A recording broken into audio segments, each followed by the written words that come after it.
안녕하세요. 저는 이제 막 결혼을 하고 행복한 신혼을 즐기고 있는 30대 초반의 여성입니다. 참 아이러니하게도 저는 결혼을 하기 전 새로운 인연을 만들어내는 기쁨과 동시에 하나의 인연을 잘라내는 경험을 하게 되었습니다. 근데 더 아이러니한 건 한 인연을 털어내면서 참 시원섭섭하다는 감정을 느꼈다는 거예요.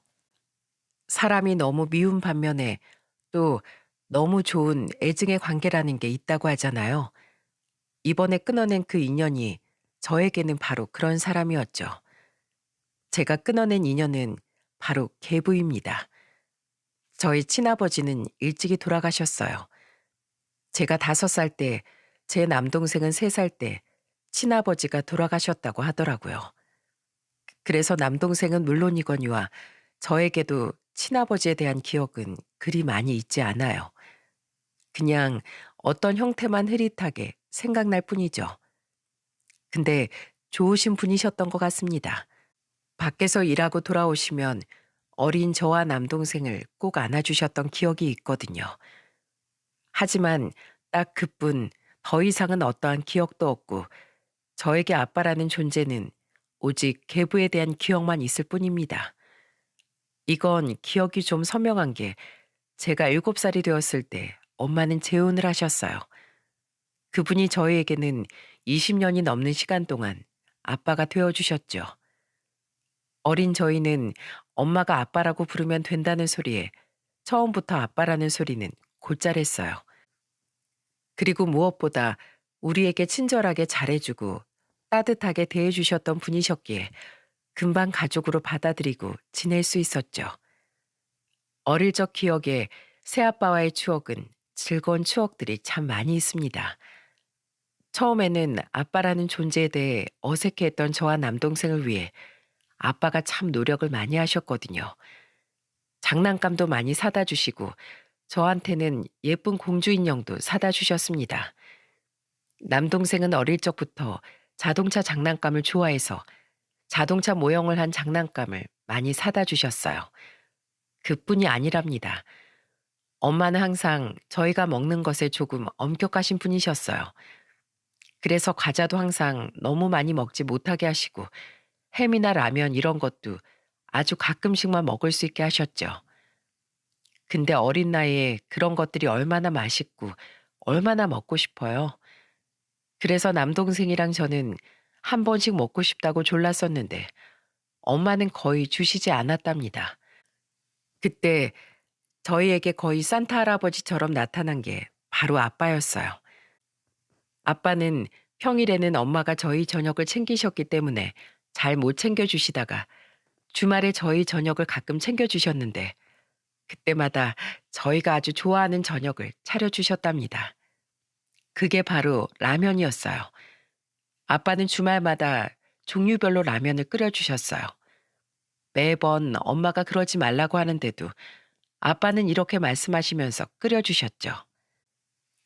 아우, 애들 몸에 라면 안 좋아. 왜 이렇게 주말만 되면 애들한테 라면을 먹여?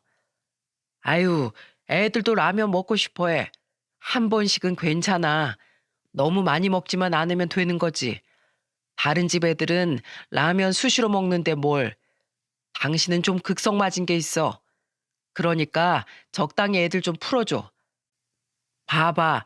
라면 먹자니까 애들이 이렇게나 좋아하잖아. 자, 오늘은 무슨 라면 먹을까? 짜장라면 끓여줄까? 지난주엔 우리 딸이 먹고 싶어 하는 거 먹었으니까 이번엔 우리 아들이 먹고 싶은 거 먹자. 아빠는 이렇게 좋으신 분이었습니다. 아빠에 대한 좋은 기억은 이것만 있는 게 아니었어요. 아빠는 공장에서 일을 하셨는데 항상 월급날만 되면 치킨을 사오시곤 했죠.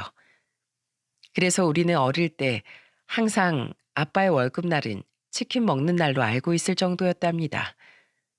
엄마는 결혼하고 새아빠와의 사이에서 막내 남동생을 낳으셨기 때문에 따로 일을 하실 수 있는 상황이 아니었어요. 그래서 아빠만 공장에서 일을 하셨는데 원래부터 두 분 다 경제적으로 여유로운 분들이 아니었기 때문에 아빠가 밖에서 일을 하신다고 하더라도 우리 집 자체는 넉넉한 형편이 아니었습니다. 그런데도 불구하고 아빠는 매번 우리를 위해서 치킨을 사주셨던 거였어요. 치킨은 항상 두 마리를 사주셨는데 막내가 어릴 때는 네 명이서 치킨을 먹는 거라 어차피 한 사람 앞에 닭다리 하나씩은 다 뜯게 되지만 아빠가 제일 먼저 챙겨주는 게 엄마와 첫째인 저였습니다. 그 뒤에 첫째 남동생을 주고 막내 남동생은 아빠의 닭다리살을 뜯어서 직접 먹여주셨죠. 친아빠와의 추억이 거의 없었던 전 이렇게 따뜻한 아빠가 좋았습니다. 남들이 말할 땐 계부였을지 몰라도 저한테는 친아빠만큼이나 좋으신 분이셨어요. 그리고 한 번은 아빠가 이런 말씀도 해주셨는데요. 어릴 때 제가 몸이 좀 약한 체질이라서 자주 알아눕곤 했었거든요. 감기도 잘 걸렸는데 한 번은 제가 열이 40도까지 오를 만큼 많이 아팠던 적이 있었죠.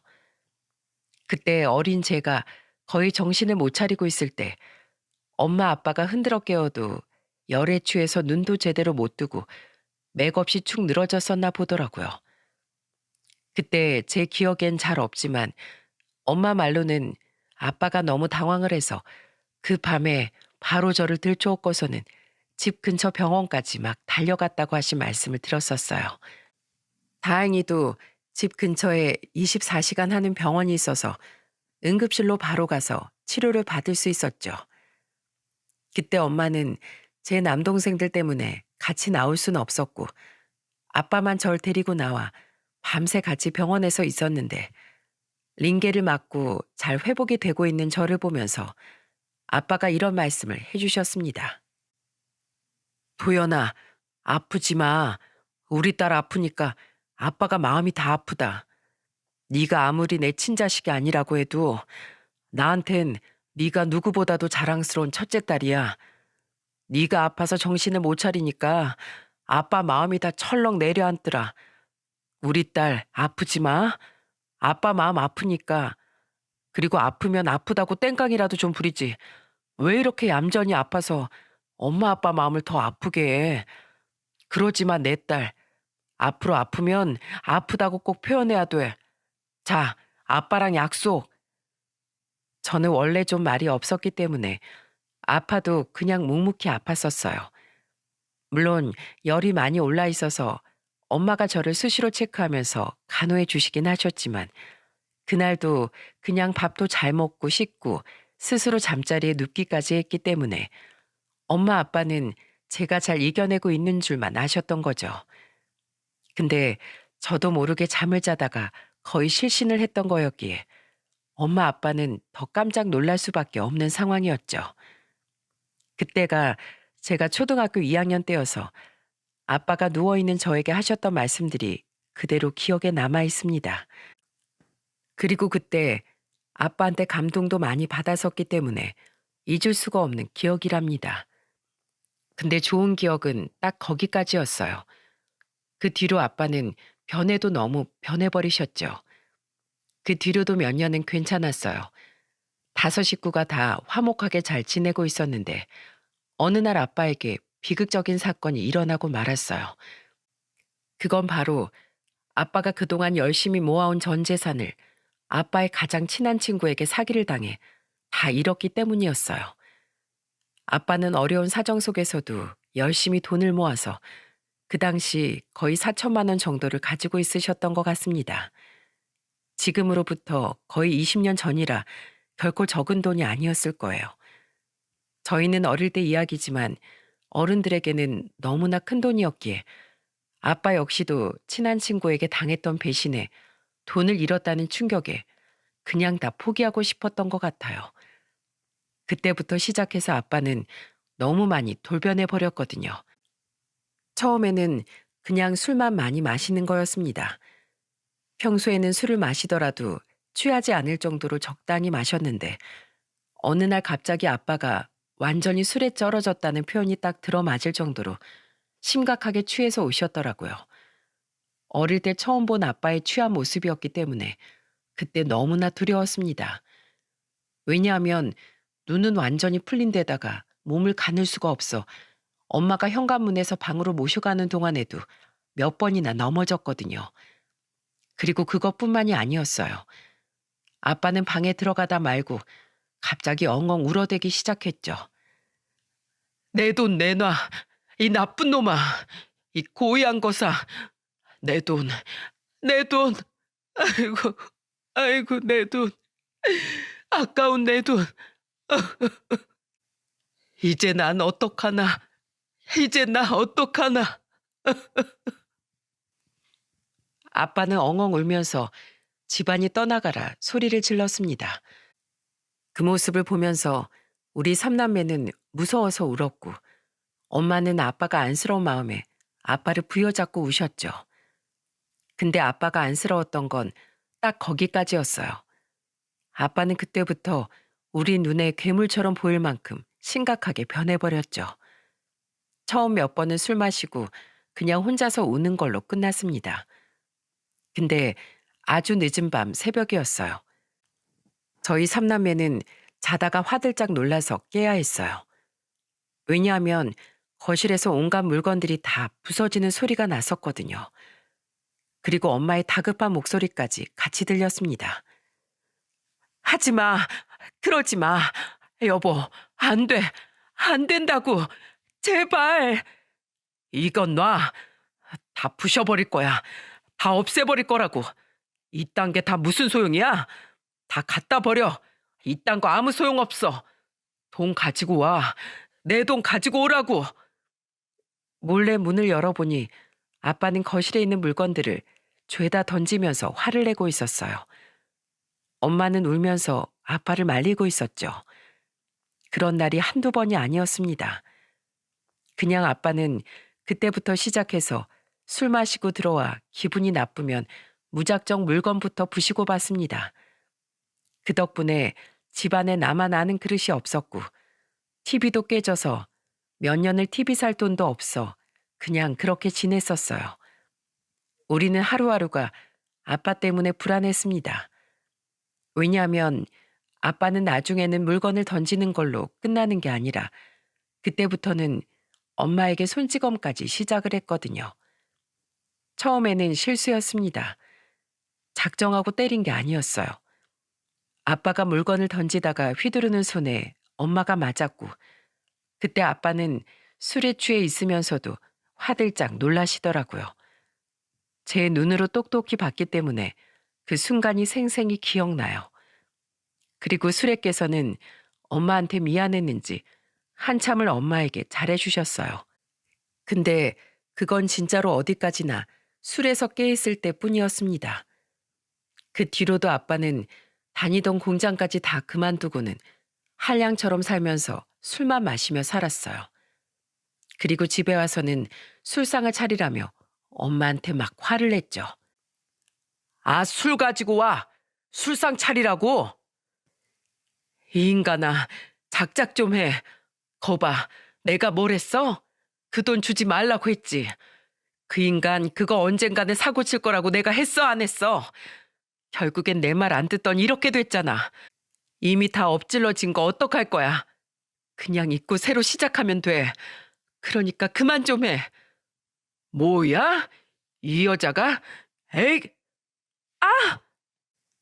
엄마의 답답한 외침에 아빠는 화가 났는지 우리가 보는 앞에서 엄마에게 손찌검을 했습니다. 우리 새남매는 그 모습을 보자마자 무서워서 벌벌 떨었고 엄마도 충격을 받고는 그 자리에서 아무것도 하지 못하고 멈춰 있었어요. 오직 아빠만 술에 취해 아무런 죄책감도 느끼지 않고 오히려 엄마한테 더 큰 소리만 낼 뿐이었죠. 그때부터가 시작이었습니다. 아빠는 여차하면 술 마시고 기분이 나쁠 때마다 엄마에게 손찌검을 했어요. 그리고 심지어는 그게 더 번져서 우리한테까지 시작이 되었죠. 그때마다 엄마는 울부짖으며 우리를 막으면서 아빠를 말리기에 바빴어요. 애들은 안 돼. 애들은 안 된다고. 왜 이래 도대체. 당신 정신 차려. 제발 정신 좀 차리라고. 엄마는 매번 울면서 아빠를 말렸습니다. 근데도 아빠는 변함이 없었어요. 제가 어느 정도 크고 나서는 이러면서도 아빠와 같이 사는 엄마가 이해가 되지 않았습니다. 그리고 너무 불쌍하고 안타까웠어요. 그래서 말했죠. 엄마, 이렇게 살 거면 아빠랑 이혼해. 우리도 무서워. 아빠랑 같이 사는 거 무섭다고. 왜 이렇게 살아야 하는 건데, 우리가? 그냥 이혼하고 우리끼리 살자. 어? 제발 엄마. 그래도 네 아빠 술 안 마시면 멀쩡하잖아. 이러다가 또 정신 차리면 괜찮아질 거야. 니네 아빠 그 술만 못 마시게 하면 돼. 처음에 엄마는 아빠가 변할 거라고 믿으면서 아빠와 헤어지지 않았어요. 그리고 우리를 아빠 없는 애들로 만들 수는 없다면서 이혼을 하지 않으려고 했죠. 하지만 아빠의 상태는 점점 더 심각해졌고 이 일이 더 지속이 되자 엄마는 아빠와 이혼을 하고자 했지만 그때부터는 아빠가 아예 이혼을 거부했어요. 절대로 엄마와 헤어질 수 없다면서 이혼을 거부했죠. 그러면서도 아빠는 도무지 바뀌는 모습을 보여주지 않자 엄마는 특단의 조치를 취했습니다. 바로 아빠만 놔두고 우리 삼남매를 데리고 도망을 가버리는 거였죠. 엄마는 아빠가 찾을 수 없는 곳으로 갔습니다.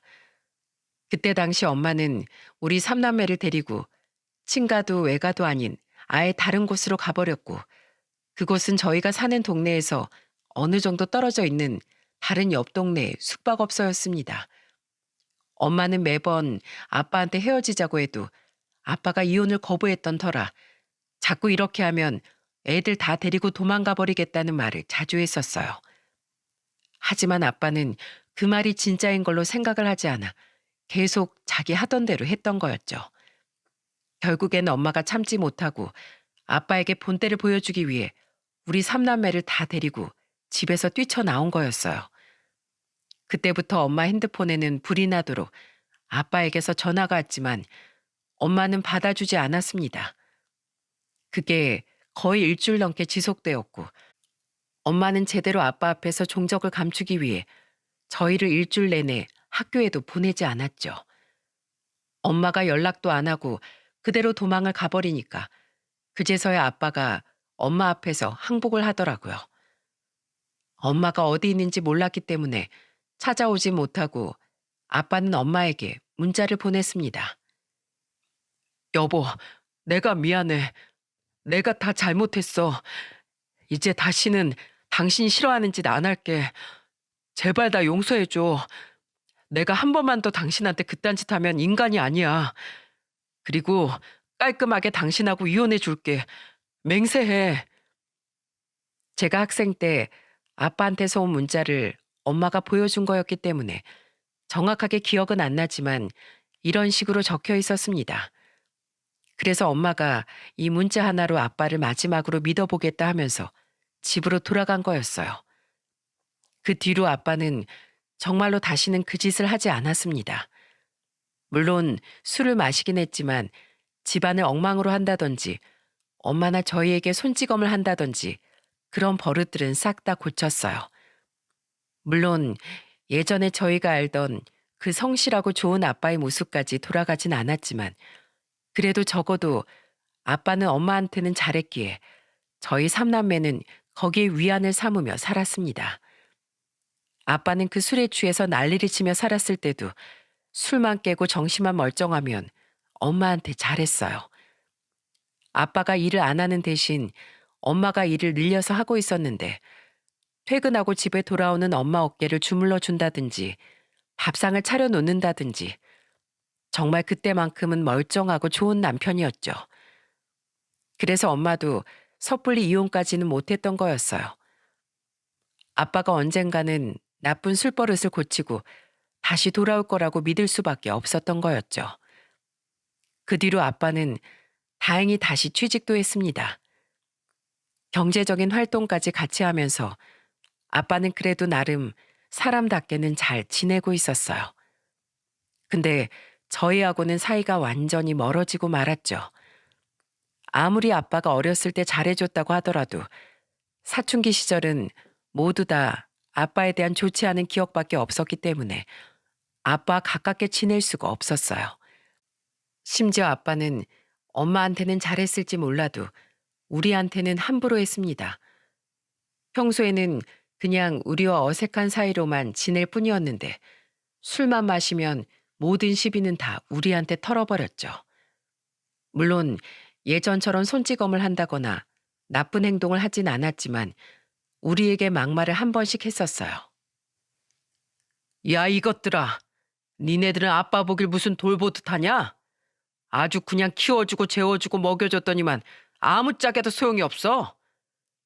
늘 이런 식으로 우리에게 막말을 했고, 그런 아빠에게 우리는 더 다가가지 못하고 그냥 그렇게 어색하게만 사는 세월이 흐르게 되었습니다. 저는 고등학생 때부터 일을 시작했어요. 어릴 때부터 알바를 시작했기 때문에 돈 관리는 엄마가 다 해주셨죠. 그리고 그때부터 번 돈들은 다 엄마가 관리를 해주셨어요. 엄마한테 돈 관리를 맡긴 건 이유가 있었습니다. 엄마한테 돈을 맡겼던 이유는 항상 저희가 어릴 때부터 친척 어른들에게 돈을 받으면 엄마가 다 관리를 해주셨기 때문이었어요. 다른 부모님들은 자기 자식들이 돈을 받아와서 드리면 본인들이 쓰는데 저희 엄마는 그렇지 않았어요. 오히려 저희 개인 통장을 각각 따로 만들어서 늘 저희 용돈을 그대로 모아 보관을 해주셨죠. 그리고 그 돈들은 나중에 저희가 대학을 가거나 결혼을 할 때 주시겠다고 하셔서 그대로 엄마에게 돈을 맡기고 있었습니다. 그러면서 자연스럽게 직장 생활을 하면서 받은 월급들도 다 엄마가 관리를 해주셨던 거였어요. 그리고 틈틈이 엄마는 저한테서 어떻게 돈이 모아지고 있는지 보여주시면서 저에게 안심을 시켜주셨죠. 그래서 제가 엄마를 믿고 돈을 맡길 수가 있었던 거였어요. 저는 고등학교 때부터 알바를 하면서 대학 갈 생각은 하지 않았습니다. 집안 형편이 여전히 좀 어려운 상황이라 고등학교를 졸업하자마자 대학을 가지 않고 곧바로 취업을 했어요. 여기저기 사무직 쪽으로 일을 다니다가 20대 중반에는 화장품 회사로 들어가 일을 하게 되었죠. 화장품 회사에 다닐 때는 연봉까지 따지며 새로 옮긴 거였기 때문에 그때부터는 월급이 적은 편도 아니었습니다. 그리고 이제 어느 정도 사회적으로 안정이 되었다 싶었을 때 저는 결혼을 생각하게 되었어요. 그때 당시 소개팅을 통해 만난 남자친구가 있었고 그 남자친구는 어떤 사람보다도 좋은 사람이었어요. 제 연인은 변호사는 아니었고 로펌 사무실에서 사무직으로 있는 사람이었어요. 성실하고 착하고 듬직해서 로펌 안에서도 평판이 정말 좋은 것 같더라고요. 그리고 당연히 저한텐 가장 좋은 사람이었습니다. 되게 스윗한 사람이라서 저한테 이벤트도 많이 해줬는데요. 무엇보다도 따뜻하면서도 단단한 사람이라서 제가 의지를 많이 할 수 있는 사람이었죠. 둘이서 결혼 이야기를 했을 때 저는 문제가 되는 집안은 아니더라도 평범하고 화목한 집안은 아니었기에 다 말해야 할 것 같아서 저희 집안 사정에 대해 다 말을 했는데도 불구하고 괜찮다면서 절 안아주던 사람이었어요. 그런 점에서 저는 이 사람과 결혼을 해야겠다는 생각을 어렵지 않게 할 수 있었습니다. 둘이서 결혼을 약속하고 나서 집은 예비 시댁에서 해주기로 했어요. 그리고 저는 혼수 준비도 하고 이제 결혼을 하면서 경제적인 것들도 제가 다 가지고 오고 해야 했기 때문에 엄마에게 가서 그동안 맡긴 돈을 달라고 하려고 했습니다. 아니, 그렇게 했어요. 그리고 저는 엄마에게 그 말을 하자마자 몰려드는 배신감에 치를 떨어야 했습니다. 저는 당연히 엄마가 결혼할 땐 주신다고 했기 때문에 제가 달라고 말씀드렸을 때 바로 주실 줄 알았어요. 근데 그건 저의 큰 착각이었습니다. 너무나도 큰 착각이었죠. 오히려 저는 당연하게 생각했던 상황을 떠나 반전을 겪어야 했고 그 반전으로 인해 저는 크나큰 충격을 받아야만 했죠. 그리고 더 놀라운 건 그때가 충격의 시작이었고 그 이후론 더 엄청난 일들이 절 기다리고 있다는 거였습니다. 엄마, 나 고등학교 때부터 엄마가 관리해줬던 돈 이제 줘야 할 것 같아. 시댁에서 집을 해줬으니까 난 살림 넣어놔야지. 그리고 결혼 준비하면서 돈 수시로 들어갈 곳이 많아서 내가 가지고 있으면서 써야 할 것 같으니까 이제 주세요. 아휴, 도연아, 미안하다. 그 돈 없어. 엄마가 정말 면목 없는데 그 돈 못 지켰어. 엄마의 한마디에 저는 깜짝 놀라고 말았습니다. 아니, 깜짝 놀라는 걸 넘어서서 충격을 받을 수밖에 없었죠. 뭐라고? 돈이 없다니 그게 무슨 말이야, 엄마. 알아듣게 설명 좀 해봐요. 내 돈이 없다니, 그 돈을 못 지켰다니. 말 그대로야. 돈 없어. 그 돈 없어. 없다고. 엄마는 울부짖으면서 말을 했습니다. 저는 믿을 수가 없었어요. 돈이 없다니요. 제가 10년을 넘게 일을 하면서 본 돈들이 하나도 없다는 말이 도저히 믿기지가 않았어요. 이건 뭐가 잘못돼도 한참 잘못된 일이었죠. 엄마, 그 돈이 왜 없는데?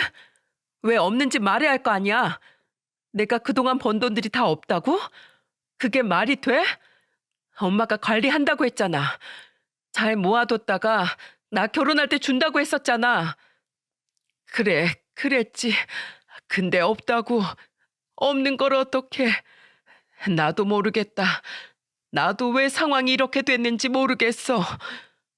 말도 안 돼. 엄마가 모르면 누가 아는데. 어떻게 된 거야? 제발 설명 좀 해줘. 도연아, 그게 말이다. 실은 그 돈 네 아빠가 다 가지고 갔어.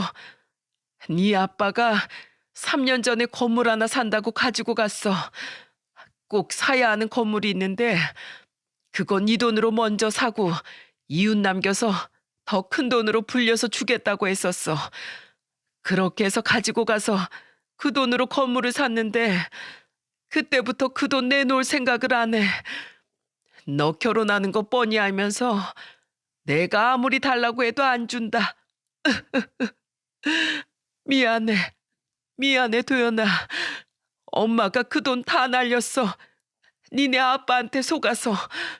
내가 못나서 네 돈을 못 지켰다. 엄마, 그게 무슨 말도 안 되는 소리야? 절대로 주지 말았어야지. 옛날에도 아빠 친구한테 사기당한 거 잊었어? 그 돈을 왜 줘? 왜? 손찌검을 하는데 어떻게 그럼? 그래도 죽어도 못 준다고 했는데 그렇게까지 하니까 손찌검을 하더라. 근데 그래도 안 줬었어. 그래도 내가 또 버텼는데 이제는 그 돈 안 내놓으면 네 인생까지 망쳐버리겠다고 협박을 하더라. 네 인생까지 걸고 나오는데 내가 어떻게 그 돈을 안 줘? 이 말도 안 되는 소리에 저는 정말 현기증이 나서 그 자리에서 쓰러질 뻔했습니다. 하지만 쓰러질 수 없었어요. 어떻게든 제 돈을 다시 되돌려 받아야 했거든요. 그때 당시 엄마 집에서 그 이야기를 나누고 있었는데 아빠라는 인간은 어디 갔는지 코빼기도 보이지 않았습니다. 어쩐지 작년부터 수상한 게 한두 가지가 아니었어요. 아빠는 직장은 진작에 그만두고 경비원 일을 하고 있었는데 어느 날 보니까 그것도 그만둔 것 같더라고요. 그냥 밖에서 하루 종일 밥만 먹고 돌아다니면서 한량처럼 놀다가 들어오는 것 같은 게 한두 번이 아니었죠. 엄마한테 물어봤지만 일은 잘 하고 있다고 하길래 그냥 그런가 보다 했었어요. 물론 그것도 엄마가 아빠와의 상황을 들키지 않기 위해 저에게 거짓말을 한 거였지만은요. 역시나 그날도 아빠가 퇴근 시간이 아닌데 집에 들어왔더라고요. 저는 엄마한테 물어서 당장이라도 아빠가 있는 곳으로 가려고 했지만 그냥 제 발로 들어와 주던 거 있죠. 그래서 바로 물었습니다.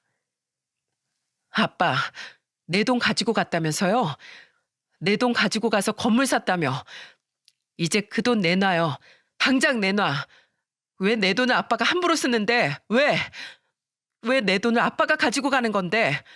그 건물을 나한테 내놓든 아니면 그 건물을 팔아서 나한테 돈으로 내놓든 당장 내 돈 내놔. 당장 내 돈 주시라고요. 저는 아빠를 보자마자 소리를 고래고래 지르며 말했습니다. 완전 극도로 흥분 상태였던 저는 거의 울부짖으며 말을 했지만 그 뒤로 넘어오는 상대의 반응은 저를 완전히 허무하게 만들어버렸죠. 없어. 난 모른다. 그 돈을 왜 나한테 와서 찾아? 네 애미한테 가서 달라고 그래. 내가 그 돈 썼냐? 네 애미가 나 줘서 나도 주길래 쓴 거야. 아빠는 되려 그 돈을 엄마한테 가서 찾으라며 뻔뻔하게 나왔고 저는 그 말을 듣자마자 더 화가 나서 어떻게 할 수가 없겠더라고요.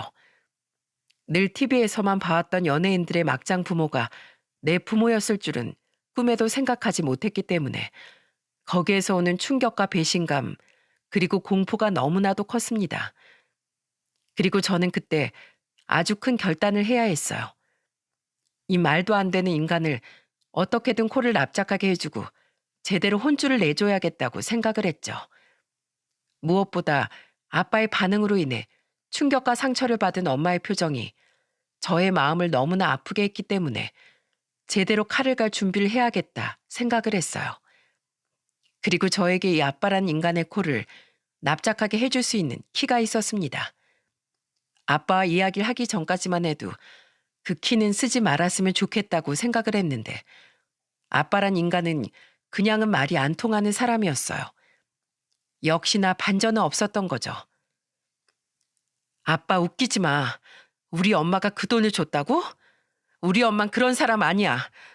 아빠가 그 돈 가지고 가서 돈 불려서 주겠다고 했다면서? 그래놓곤 지금 입 싹 닫고 있는 게 누군데?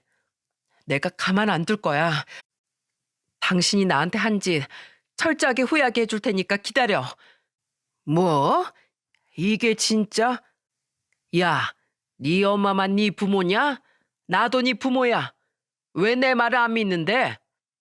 그리고 내가 지금까지 니들 키워준 값이 있는데 당연히 그 정도는 그냥 내놓을 수 있어야지. 너 그냥 나한테 투자했다고 생각해. 내가 그 건물 가지고 있다가 어디다 쓰겠냐? 나 죽으면 다 재산으로 물려줄 테니까 그냥 입 닫고 가만히 있어. 그리고 넌 지금 결혼할 때가 아니야. 너 결혼 못해 임마. 지금 돈 바짝 벌어가지고 네 엄마랑 나 먹여 살려야 할 거 아니야. 첫째가 뭐냐? 다 부모 복양하라고 있는 게 첫째다. 그리고 그 변호사 시다발이 그게 뭐가 좋다고 결혼까지 하려고 그래? 야, 종로로 타는 인간 만나 인간 망치 생각하지 말고 그냥 차라리 혼자 살아, 혼자. 저는 아빠의 말이 너무나 어이가 없었습니다. 거기에 속은 엄마만 생각을 해도 분통이 터졌지만 어쨌든 이미 일은 벌어졌고 다시 주워 담을 수 없었기에 저는 그저 이 일을 제대로 해결을 하고 이 악마 같은 아빠를 참교육을 제대로 시켜줘야겠다고 생각을 했어요. 이때 아빠가 저한테서 가지고 간 돈이 얼마인지 아십니까? 자그마치 2억 3천만 원이었어요. 근데 그 돈을 다 가지고 간 아빠는 완전 배째라는 식으로 나온 거였습니다. 그러니 얼마나 제가 더 충격을 받았겠어요? 여러분, 요즘 시대에 1, 2억 가지고는 할 수 있는 것도 별로 없다고 하지만 그래도 이거 모으는 게 어디 쉬운 일인가요? 절대 아니잖아요. 그래서 저는 아주 철저하게 참교육을 시켜줄 생각을 하고 우선 이 일을 겪자마자 남자친구에게로 가서 모든 상황을 다 이야기를 했어요. 그리고 저는 제가 가지고 있는 키로 이 인간에게 참교육을 시켜줄 수 있는 방법을 상의하기 위해 갔지만 이 막장 집안에 대해 이야기를 하며 최악의 상황에 결혼을 못할 것 같다고까지 이야기를 했죠. 저는 이 생각까지 가고 나니 솔직히 더 마음이 괴롭고 상심이 크게 왔습니다. 정말로 너무 억울하고 너무 분했어요. 왜 이런 일이 나한테 일어난 건지 이해를 할 수가 없었죠. 남자친구한테 이야기를 하니 역시나 남자친구도 깜짝 놀라더라고요. 근데 정말 고맙게도 제 남자친구는 그때부터 저에게 최고의 조력자가 되어주었습니다. 남자친구는 이 사실을 무조건 법적으로 해결을 해야 한다고 이야기를 해주었어요. 절대로 말로 해서는 순순히 그 돈을 내놓을 사람이 아니기 때문에 어떻게 해서든 법적으로 처리를 하자고 했죠. 그래서 남자친구는 이 사실을 로펌 안에서도 남자친구가 가장 친하게 지내고 있는 변호사님에게 말씀을 드렸고, 그 변호사님은 로펌 안에서도 실력도 좋고 승소율도 높은 데다가 입지가 좀 있으신 분이라 로펌 안에 있는 다른 변호사님들을 싹 모아주셨어요. 항상 남자친구에게 들은 바로는 그곳의 로펌은 거의 대부분 다 알고 지내면서 가족처럼 좋은 분위기로 지내는 곳이라 너도 나도 내일처럼 나서주었고, 정말 고맙게도 모두 다 힘을 실어주셨죠. 일단 그 돈이 어떻게 해서 아빠에게로 간 건지 경로부터 시작을 해서 엄마가 아빠한테 어떻게 사기를 당했는지까지 탈탈 털어서 제대로 참교육을 시켜주도록 했어요. 그리고 정말 고맙게도 변호사님들이 힘을 실어준 덕분에 저희는 제대로 아빠에게 참교육을 시켜줄 수 있었답니다. 그리고 사실 저에게 아주 확실한 키가 있었기에 아빠는 꼼짝없이 당할 수밖에 없었어요. 일단 저희는 엄마에게 가서 아빠 저 둘 중 누구를 선택할 것인지 물었어요. 왜냐하면 지금까지 아빠가 그렇게 사고를 치고 그렇게 엄마를 힘들게 했는데도 불구하고 엄마는 계속해서 아빠와 같이 살았으니까요. 그래서 이번에도 엄마가 또 아빠 편을 들고 아빠를 선택한다면 저는 그대로 엄마의 인연도 끊을 생각이었습니다. 근데 거기에서 저는 또 하나의 충격적인 이야기를 들어야 했고, 저는 이 악마를 엄마에게서 떼어내 처리해 버려야겠다는 생각을 했죠. 엄마, 난 이 돈을 어떻게 해서든 그 인간한테서 받아낼 거야. 그러니까 엄마도 선택해요. 나인지 아빠인지. 난 당연히 너지. 나한테 무슨 선택권이 있니? 난 당연히 너다. 그 돈 어떻게 해서든지 다 받아내야 돼. 꼭 받아내자. 어떻게 해서든 받아내자, 도연아. 그리고 나도 이제 그 인간이라고 하면 아주 친절머리가 난다. 그리고 내가 너 힘들까봐, 니네가 또 충격받을까봐 이 말 않고 그냥 살아보려고 했는데 네 아빠가 또 나한테 손찌검을 시작했다. 이젠 예전같이 미안해하지도 않어.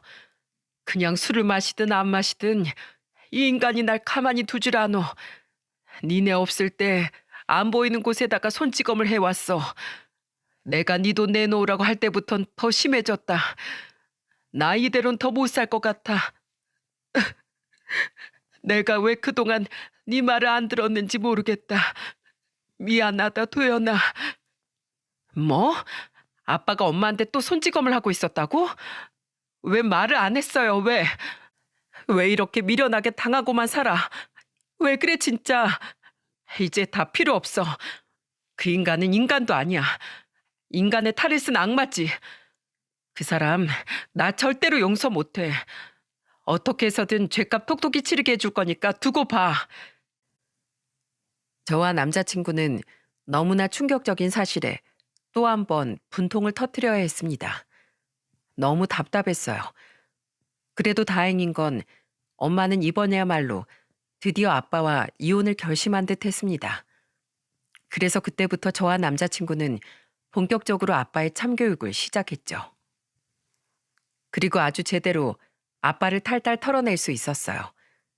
왜냐하면 우리 똑똑한 엄마가 아빠한테 제 돈을 건네면서 해놓은 것들이 있었거든요. 그게 바로 아빠를 탈탈 털어낼 수 있었던 거였습니다. 제가 말씀드렸다시피 저희 엄마는 정말 똑순이셨어요. 그래서 집안에서 엄마가 가게 정리를 할 때도 허투루 하신 적이 한 번도 없으셨죠. 영수증 하나도 빠뜨리지 않고 항상 정리하신 분이셨기에 저도 믿고 돈을 맡길 수가 있었던 거였습니다. 그리고 이번에도 엄마의 그 똑순이 기질은 제대로 발휘되고 있었는데요. 실은 엄마가 저한테 아빠한테 그 돈을 다 줬다고 고백했던 그날에 저에게 건네준 게 있었어요. 그건 바로 돈을 건네주면서 아빠에게서 받아낸 각서와 차용증, 그리고 아빠와의 대화를 하면서 녹음했던 녹음 파일들이었죠. 엄마는 아빠가 이런 식으로 나올 수도 있겠다는 생각을 하고 제 돈을 가지고 가려고 할 때부터 아빠가 그 돈을 쓰는 목적과 가지고 가면서 엄마를 회유하고 협박했던 그 내용들을 전부 다 기록하고 녹음을 하고 있었던 거였죠.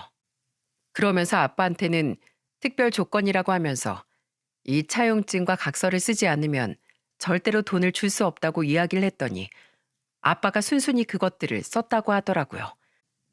실제로 저는 그날 엄마가 아빠한 대화 내용도 들을 수 있었는데요.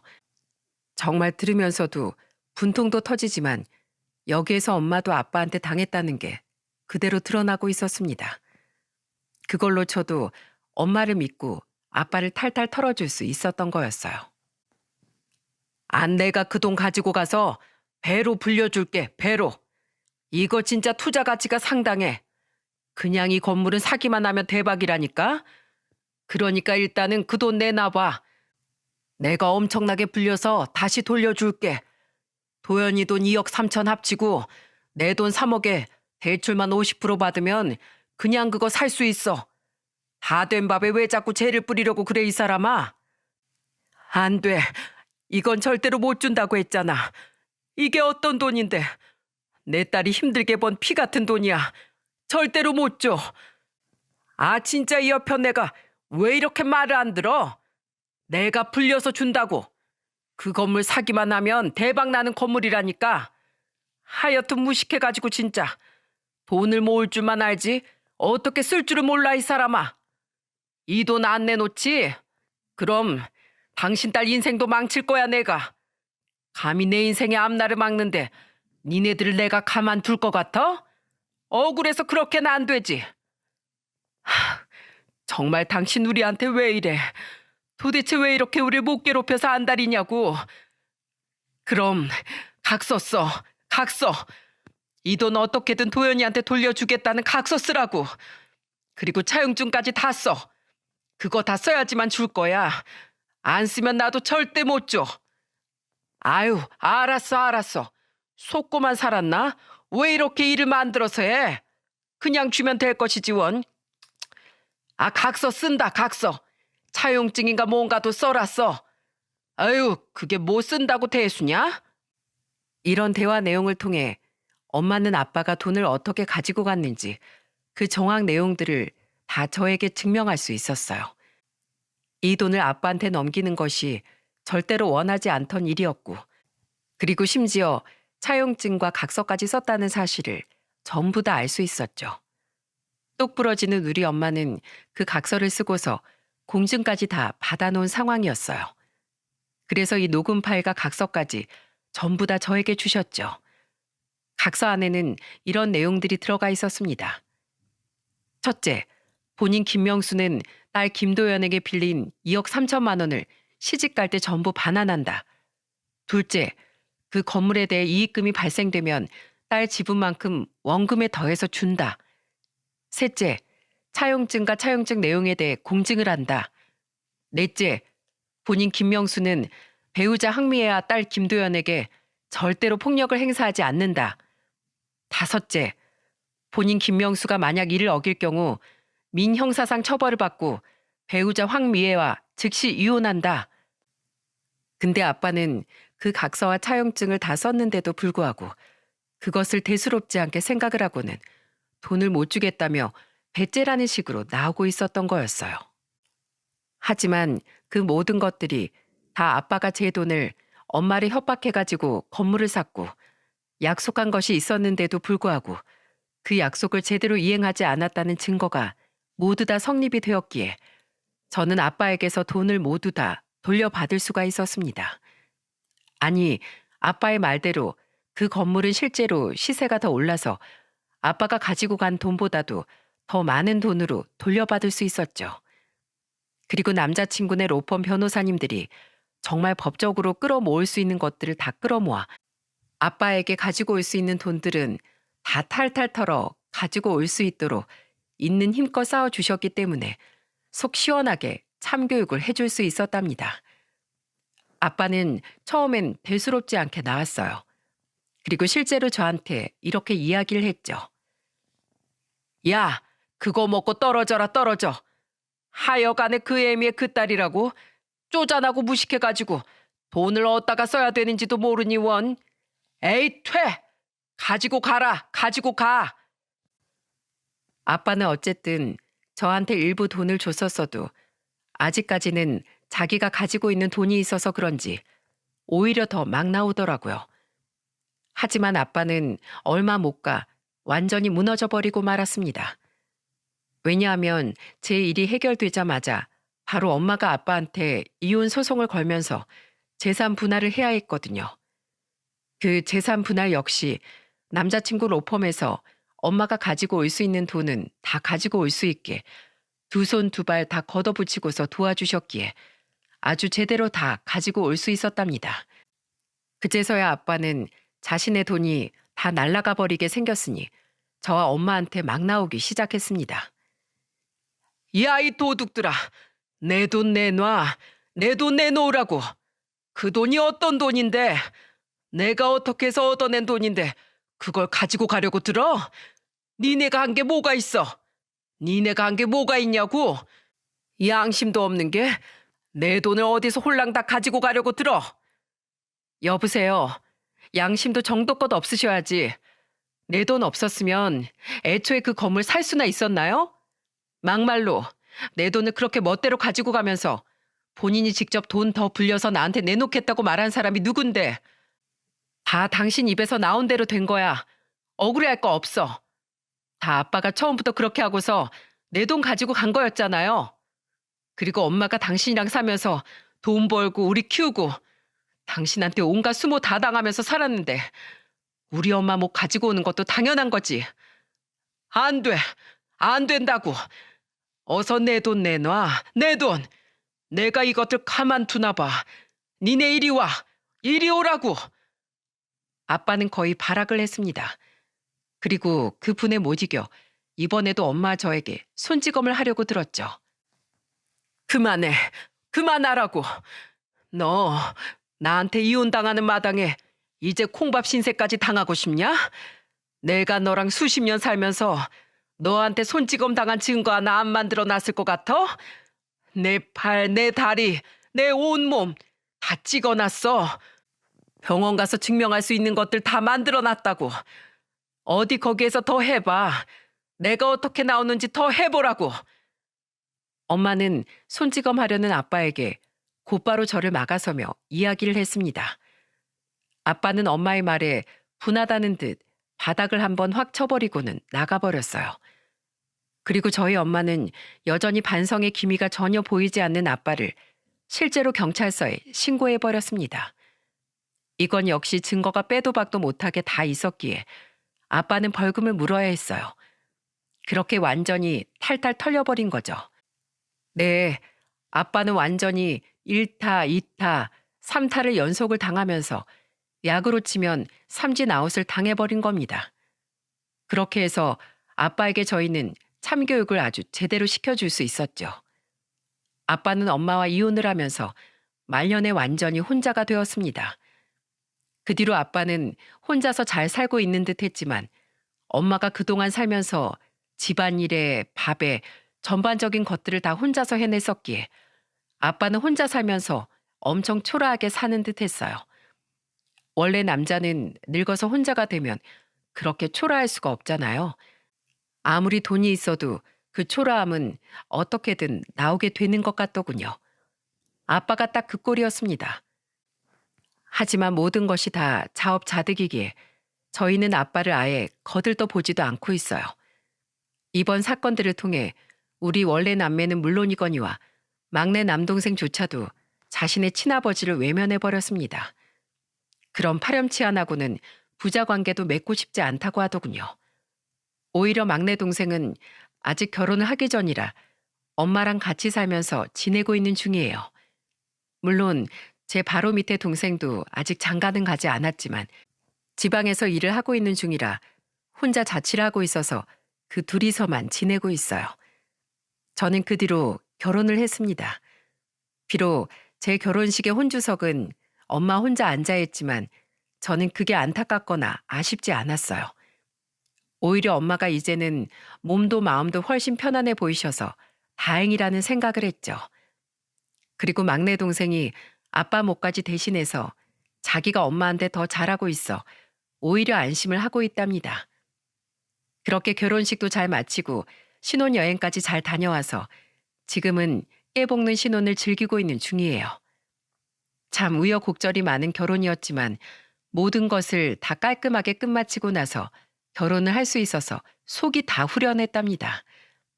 분명 아빠와의 좋은 추억들도 있어서 아빠와 그렇게 인연을 끊고 나서는 시원섭섭한 마음이 컸었어요. 하지만 아빠는 돌이킬 수 없는 강을 건넜고 좋은 기억으로 그분을 감싸기에는 너무나 많은 고통을 우리에게 남겨주었습니다.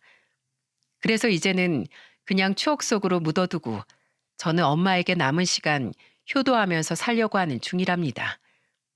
엄마도 이혼도 잘하고 엄마가 날려버렸던 제 돈도 다시 다 돌려받을 수 있어서 정말 다행이라고 감사하다고 이야기를 했지만 여전히 저한테 미안한 마음이 있으신 것 같더라고요.